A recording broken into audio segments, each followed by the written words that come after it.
नमस्कार, आप स्वागत है आपका बड़ी खबर में और मैं हूं आपके साथ दिन की 4 बड़ी खबरों को लेकर। पहली बड़ी खबर में हम बात करेंगे जहां पर महाराजा शूरसेन जयंती कार्यक्रम का आयोजन हुआ है। कार्यक्रम में सीएम मनोहर लाल ने वीडियो कॉन्फ्रेंसिंग के जरिए संबोधित किया है। तो वहीं दूसरी खबर चंडीगढ़ से है जहां प्रदेश में अब जबरन धर्मांतरण करना भारी पड़ सकता है। तीसरी खबर गुरुग्राम से है जहां कांग्रेस की भारत जोड़ो यात्रा बुधवार को हरियाणा में प्रवेश करेगी।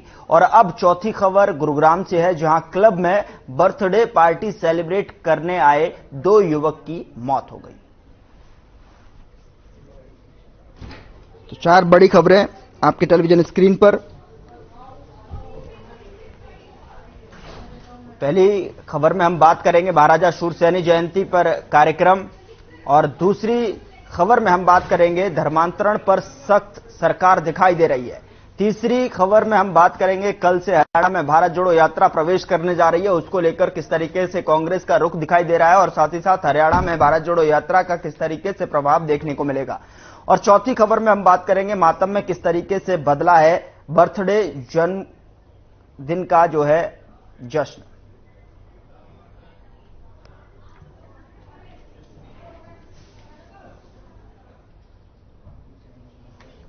बात पहली बड़ी खबर की करते हैं। हिसार में सैनी समाज की ओर से महाराजा शूरसेन जयंती पर राज्य स्तरीय समारोह आयोजित किया गया। समारोह में प्रदेश के मुख्यमंत्री मनोहर लाल बतौर मुख्य अतिथि शिरकत करना था, लेकिन धुंध के कारण सीएम कार्यक्रम में शामिल नहीं हो सके, जहां उन्होंने वीडियो कॉन्फ्रेंसिंग के जरिए संबोधित किया। उन्होंने कहा कि सैनी समाज में अनेक महापुरुष हुए हैं और स्वतंत्रता संग्राम में सैनी समाज का बहुत बड़ा योगदान रहा है। तो ऐसे में हिसार में महाराजा शूरसेन जी की जयंती पर कार्यक्रम में सीएम मनोहर लाल को शामिल होना था, तो वहीं धुंध होने की वजह से CM Manohar Lal video conferencing के जरिए जुड़े और सैनी जी की जयंती पर शुभकामनाएं दी।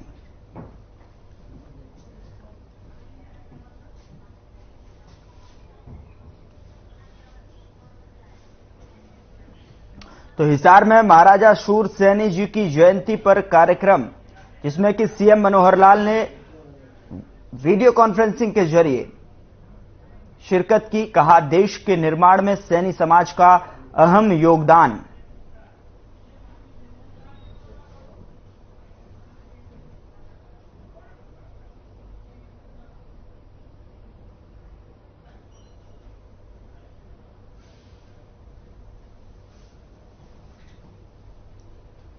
सीएम मनोहर लाल ने संबोधित किया वीडियो कॉन्फ्रेंसिंग के जरिए।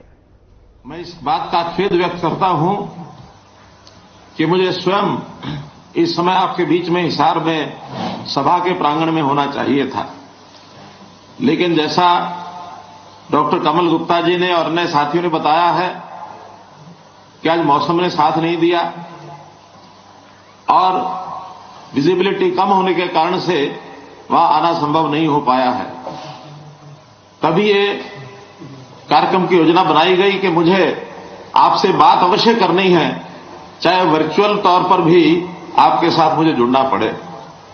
ये ठीक है कि मैं आपकी सब बातें सुन तो नहीं पाया। अंत में नायब सिंह सैनी जी, अपने मेंबर पार्लियामेंट डॉक्टर कमल गुप्ता जी, इनकी बातें तो मैंने सुनी हैं, लेकिन मैं अनुमान लगा सकता हूं कि बहुत से विषय जो मुझे वहां कहने चाहिए थे, सब साथियों ने वक्ता के रूप में आपके सामने रखे होंगे।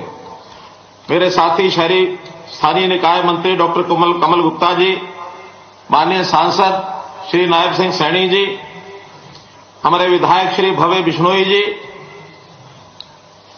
डिप्टी स्पीकर साहब श्री रणवीर गंगवा जी, और उत्तर प्रदेश से पधारे हुए मेरे वहां के मंत्री श्री जसवंत सैनी जी, श्री हरि सिंह सैनी जी, श्रीमती पूर्व सांसद श्रीमती कैलाश सैनी जी, पूर्व विधायक श्री पवन सैनी जी, पूर्व मंत्री हमारे कैप्टन मन्नू जी, सैनी सभा के अध्यक्ष श्री ओम प्रकाश सैनी जी, मेयर हिसार के हमारे श्री गौतम सरदाना जी, अन्य सभी उपस्थित भाइयों बहनों, सबसे पहले तो आज के इस अवसर पर मैं महाराजा सूरसेन जयंती के इस भव्य समारोह में आप सबके साथ मिलकर के बातचीत करते हुए बहुत ही खुशी का अनुभव कर रहा हूं। अजमेर में जो हमारे कांग्रेस के अध्यक्ष हैं, उन्होंने क्या कहा कि हमने आजादी। इस खबर पर ज्यादा जानकारी के साथ हमारे संवाददाता अनूप कुंडू हिसार से लाइव जुड़े हुए हैं, उनके पास सीधा रुख करते हैं। अनूप, क्या कुछ जानकारी है? आज जो है सीएम मनोहर लाल को शिरकत करनी थी कार्यक्रम में, लेकिन वो किन्हीं कारणों के चलते नहीं जा पाए, क्या कुछ रहा?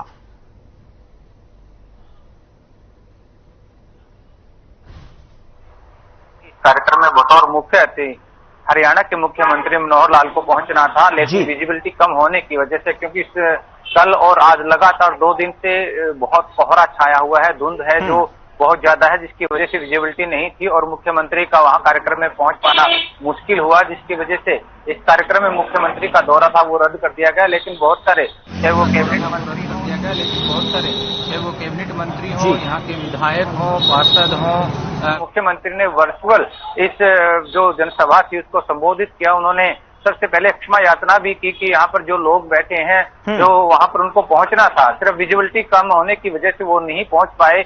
उन्होंने जो महाराजा सूरसैनी की जयंती है उसके लिए लोगों को बधाई दी और कहा कि महाराजा सूरसैनी का जो इतिहास में नाम रहा है वो सदा गौरवमयी रहा है, और जो उन्होंने अपना संबोधन वहां पहुंच कर देना चाहिए था वो विजिबिलिटी न होने के कारण नहीं पहुंच पाए। तो वो तमाम जो बातें हैं लगभग जो पूरा वक्ता वहां से रहे हैं उन्होंने कही है। तो वर्चुअल स्वांग के द्वारा इस पूरे कार्यक्रम को मुख्यमंत्री मनोहर लाल ने संबोधित किया।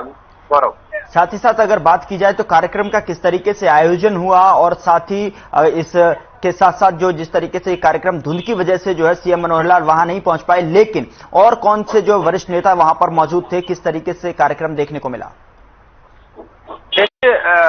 बहुत अच्छा कार्यक्रम रहा। सबसे बड़ी बात यह है कि बहुत गहरी धुंध होने के बावजूद भी लोग वहां पर बहुत बड़ी संख्या में पहुंचे, खास करके सैनी समाज के लोग वहां पर बड़ी संख्या में पहुंचे और उसके साथ साथ अन्य समाजों के लोग भी इस कार्यक्रम में शिरकत कर रहे थे। साथ में मैं बता दूं कि वहां पर जो कैबिनेट मंत्री है कमल गुप्ता, उसके अलावा जो नए विधायक जो बने हैं वो, उसके साथ साथ बहुत सारे बीजेपी के नेता उस कार्यक्रम में मौजूद थे और मुख्यमंत्री के न पहुंच पाने के कारण फिर व्यवस्था की गई कि उनका वर्चुअल स्वागत जहां वो लोग वहां पर पहुंचे उनके साथ हो, और फिर मुख्यमंत्री ने खुद वर्चुअल स्वागत के दौरान पूरे कार्यक्रम को संबोधित किया और उन्होंने जिस प्रकार से ये जयंती मनाई जा रही है सभी आयोजकों को भी बधाई दी और उन्होंने कहा कि महाराजा सूरसैनी का जो इतिहास रहा है वो बड़ा गौरवमयी रहा है और उनके इतिहास को कभी भुलाया नहीं जा सकता। उन्होंने कहा कि समाज में इस प्रकार के जो भी महानुभूति हुई है उनका अनुसरण करना चाहिए और उनके बताए हुए मार्ग पर चलना चाहिए। गौरव, चलिए, बहुत बहुत शुक्रिया तमाम जानकारी साझा करने के लिए, अनूप आपका हमारे साथ जुड़ने के लिए। बहरहाल आगे बढ़ते हैं और बात दूसरी बड़ी खबर की करेंगे। हरियाणा में जबरन धर्मांतरण को लेकर सरकार अब सख्त हो गई है। जबरन धर्मांतरण के मामले पर सरकार ने 10 साल की सजा और भारी जुर्माने का प्रावधान तय किया है। इस मामले में मंत्री कंवरपाल गुर्जर का कहना है कि हरियाणा में लव जिहाद के मामले सामने आते रहे हैं, अब कानून बनने के बाद लोगों में इस अपराध को लेकर डर रहेगा। उन्होंने कहा कि जिस तरह से मामले सामने आ रहे थे उसे देखते हुए कानून बनाना जरूरी हो गया था।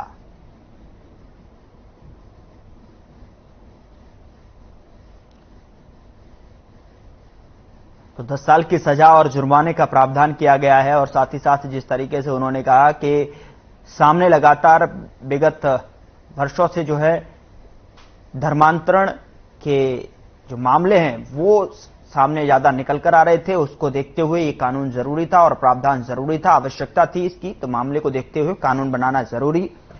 और ऐसे में जबरन धर्मांतरण पर सरकार का जो रवैया है वो सख्त होता हुआ दिखाई दे रहा है।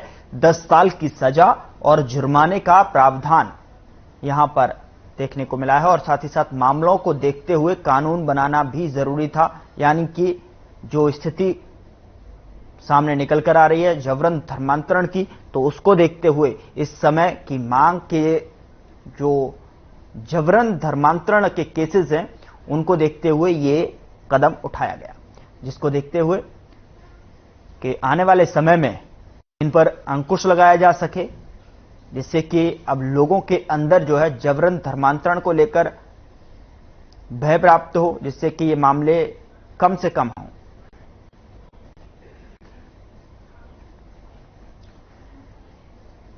इस पर बातचीत करने के लिए हमारे साथ एडवोकेट अंजू नेगी हमारे साथ फोनलाइन पर जुड़ी हुई हैं। अंजू, क्या कुछ जानकारी, किस तरीके से अगर आप देख रही हैं, जिस तरीके से जबरन धर्मांतरण के केस सामने आ रहे थे उसको लेकर अब कानून और प्रावधान तय किया गया है कि 10 साल की सजा और जुर्माना भी इसमें देखने को मिलेगा।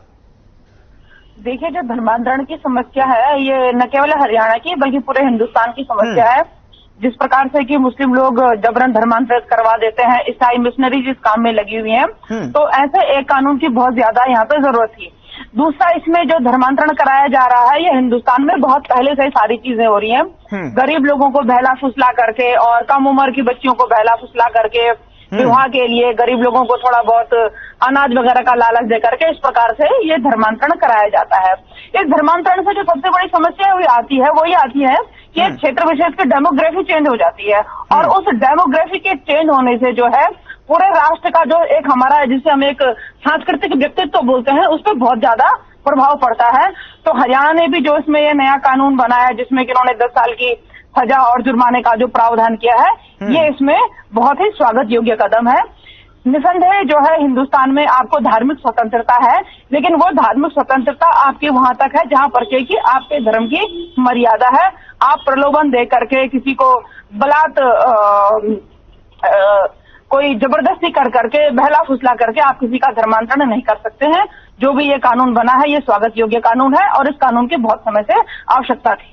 जी अंजू जी, अगर बात करें तो इस मामले को देखते हुए, चूंकि पीछे बहुत सारे जो मामले हैं तमाम तरीके से हर जगह से देखने को मिलते हैं कि जबरन धर्मांतरण करा दिया, तो ऐसे में क्या लगता है आपको आने वाले समय में क्या अंकुश लग पाएगा? क्या लोगों के अंदर जो है भय प्राप्त होगा कि किस तरीके से जो है इसके भी प्रावधान में अब सजा का प्रावधान किया गया है? आपको बोलूं कि जो धर्मांतरण मिशनरीज और मदरसों के माध्यम से हो रहा है तो ये तो हम लोगों को आइडिया भी नहीं है कि कहाँ कहाँ तक घुसे हुए हैं। कभी आप किसी भी गांव में चले जाइए तो जहाँ जंगल में आपको कुछ भी नहीं दिखाई देगा वहां पर आपको एक चर्च दिखाई दे जाएगा, वहां पर आपको एक मदरसा दिखाई दे जाएगा। तो ये लोग एक सिंडिकेट के तौर पे काम करते हैं और हमारे पास ऐसा नहीं कि व्यवस्था ही नहीं है, हमारे पास पुलिस और कानून की व्यवस्था है, लेकिन हमारे लोग इसमें जो है निष्क्रिय रह करके काम करते हैं। तो जैसे जो है समाज के अंदर जो जड़ों में घुसे पड़े हैं प्रलोभन देते हैं, जैसे सरकार के बारे में गलत फहमियां समाज में फैलाते हैं, तो जब तक हम इन चीजों को अंकुश नहीं लगाएंगे तब तक ये बहुत ज्यादा प्रभावी नहीं होगा।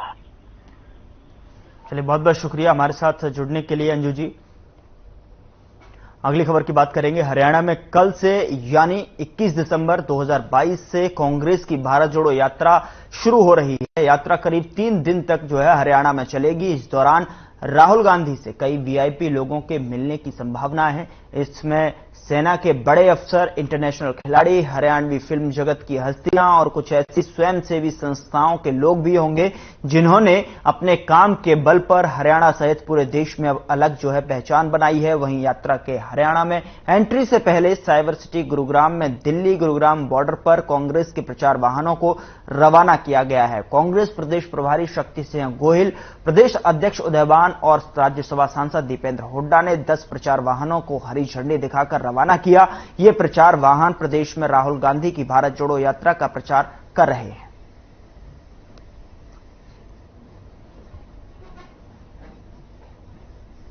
हरियाणा के अंदर भारत जोड़ो यात्रा राहुल गांधी जी का भूतपूर्व स्वागत होगा। जैसे कि अभी हमारे आदरणीय अध्यक्ष जी ने आपको बताया, जैसे कि हमारे आदरणीय प्रभारी जी गोहिल जी ने आपके सामने सारी बात रखी। राहुल जी के प्रति लोगों का विश्वास इस यात्रा के माध्यम से दिन प्रतिदिन बढ़ा है, उसका आपको एक परिचय हरियाणा देगा। और उसके साथ साथ हरियाणा में जो बीजेपी जेजेपी की सरकार है उससे भी जनता त्रस्त है। आज हरियाणा की सरकार से लोग बदलाव चाहते हैं, छुटकारा चाहते हैं और कांग्रेस पार्टी की तरफ लोग आशा भरी नजर से हरियाणा वासी देखते हैं।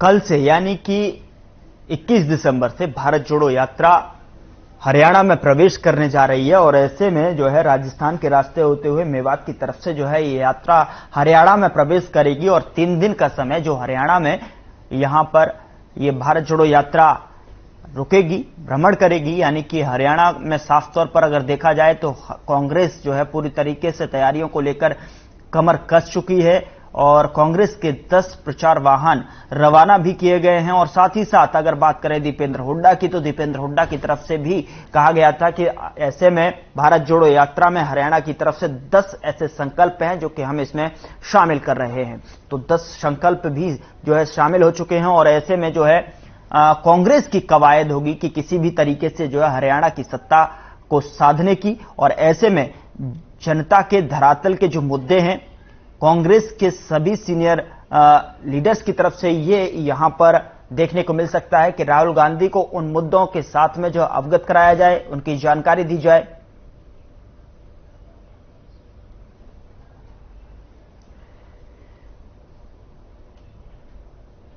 इस पर बातचीत करने के लिए हमारे साथ कांग्रेस प्रवक्ता केसी भाटिया जी हमारे साथ जुड़ रहे हैं। स्वागत है सर आपका।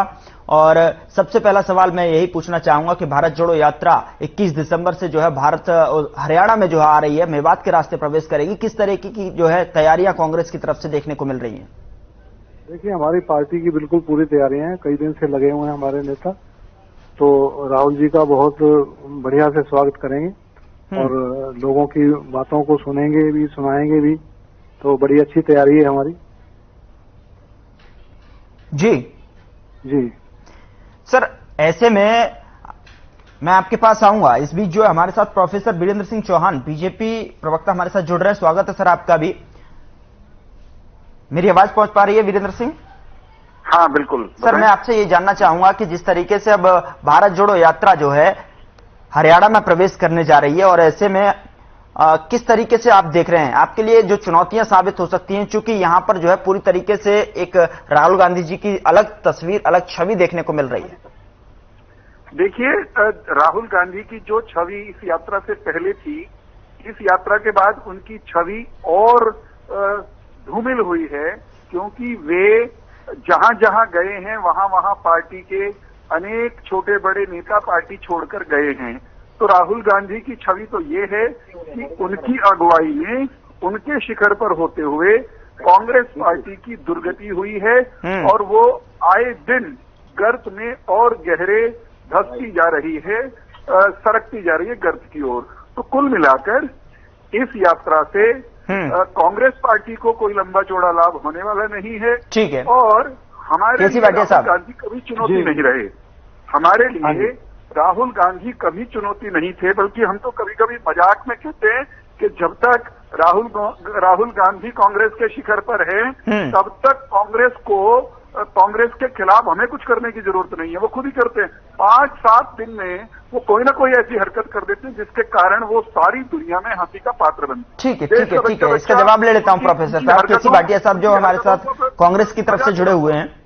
जी, ठीक है। केसी भाटिया साहब, आपने सुना प्रोफेसर वीरेंद्र सिंह चौहान की तरफ से। बीजेपी प्रवक्ताओं की तरफ ज्यादा ध्यान देने की जरूरत नहीं है। ये इन लोगों का क्या है कि ये नहीं, वो कह रहे हैं कि जो पहले जो छवि थी और राहुल गांधी की छवि की बात करें तो इससे और ज्यादा धूमिल हुई है। मैं उसी का जवाब दे रहा हूँ जी। ऐसा है कि इनको उठते बैठते जहां भी इनके लीडर बात करते हैं, ये कांग्रेस पार्टी को ही कोसते हैं। इनके पास दूसरी पार्टियां भी हैं, लेकिन ये इनको कांग्रेस को ही टारगेट बनाती है, क्योंकि कांग्रेस ही एक ऐसी पार्टी है जो इनका मुकाबला। हमारे सामने टूटी फूटी जी, इनको बंद कराइए पहले, तभी बात कर पाऊंगा। ये बीच में बोली जाएंगे, हटेंगे नहीं है। टूटी फूटी कांग्रेस हमारे सामने, उसी को कोसेंगे। नहीं, वीरेंद्र साहब, मैं आपके पास आ रहा हूँ। केसी साहब जी से रिएक्शन ले लीजिए। हाँ जी, भाटिया साहब बोलिए। हाँ, मैं ये कह रहा था कि इनको उठते बैठते जो है ना कांग्रेस नजर आती है और कांग्रेस में राहुल गांधी नजर आते हैं। जितना राहुल गांधी को ये लोग कोसते हैं, इनके लीडर कोसते हैं, उतना राहुल गांधी की छवि बन रही है। राहुल गांधी की यात्रा को आप इनसे ये पूछिए कि इतने टीवी चैनल हैं, कोई उसको दिखा रहा है, फेसबुक के ऊपर इतना दिखा रहे हैं कि इतनी फॉलोइंग है राहुल गांधी की। तो इनको राहुल गांधी, सपने में भी राहुल गांधी नजर आता है इनको। और कहने को ये लोग कहेंगे कि भी नहीं, कह रहे हैं कि चुनौती तो राहुल गांधी कभी नहीं थे और ना होने वाले हैं। है जी, कह रहे हैं कि कभी कांग्रेस की तरफ से चुनौती नहीं थे राहुल गांधी। इनके कहने से अगर ये फिर कांग्रेस को ही क्यों कोसते हैं स्टेजों के ऊपर?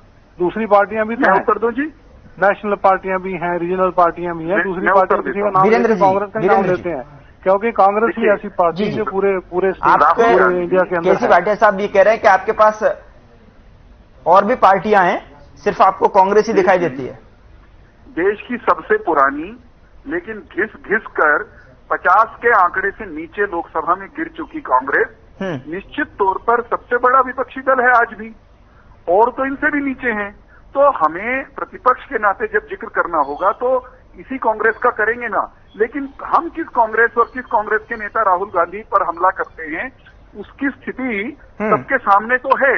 जो राहुल गांधी वो भारत की सेना जो चीनियों को दे लट हरियाणा में कहना हो तो उनकी रेल बना रही है, राहुल गांधी इतने ज्ञानवान हैं, इतने यूं कहिए कि सेना का निरादर करने की उनको आदत पड़ी हुई है कि वे कहते हैं भारत के सैनिक पिट रहे थे। ठीक है, केसी भाटिया साहब आपका छोटा सा रिएक्शन चाहूंगा, प्रतिक्रिया चाहूंगा।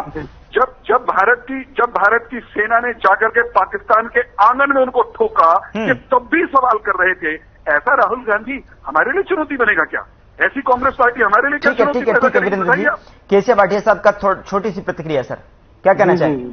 देखिए, मेरा ये कहना है कि ये जो है ना राहुल गांधी जी को कोसते हैं, कांग्रेस पार्टी को कोसते हैं। कांग्रेस पार्टी ऐसी पार्टी है जिसने इतनी कुर्बानियां दी, देश को आजाद कराया। सेना के सवाल पर क्या कहना चाहेंगे? आज तक इतने सालों से सेना का निरादर करने वालों को हम कुछ नहीं मानते, कुछ नहीं।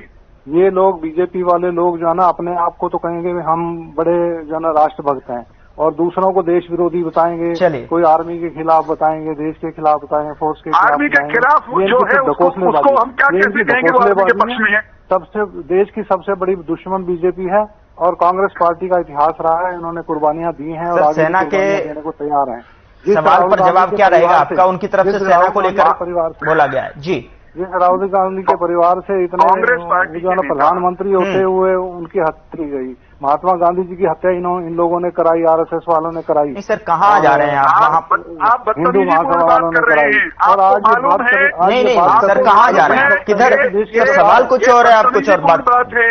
आपको मालूम है कि राष्ट्रीय स्वयंसेवक संघ की कोई भूमिका नहीं थी, फिर आप मानहानि वाला काम कर रहे हैं। चलिए सर, बहुत बहुत शुक्रिया केसी भाटिया साहब, बहुत बहुत शुक्रिया हमारे साथ जुड़ने के लिए। प्रोफेसर वीरेंद्र सिंह चौहान, बहुत बहुत शुक्रिया बात रखने के लिए। बहरहाल आगे और आखिरी खबर का रुख करते हैं। दिल्ली से सटे cyber city Gurugram DLF phase 3 में एक क्लब में बर्थडे का जो जश्न है वो मनाने आए क्लब मालिक के दोस्त और एक युवती की संदिग्ध हालत में मौत हो गई है, जबकि 2 युवतियों को गंभीर हालत में अस्पताल में भर्ती कराया गया है। रविवार रात क्लब में जश्न मनाने के बाद चारों के चारों जो है सोमवार दोपहर तक जब चारों नहीं उठे तो क्लब के कर्मचारियों को शक हुआ, जिसके बाद उन्हें उठाने की कोशिश की गई, लेकिन जब वो नहीं उठे तो गंभीर हालत में अस्पताल में भर्ती कराया गया है। इसमें से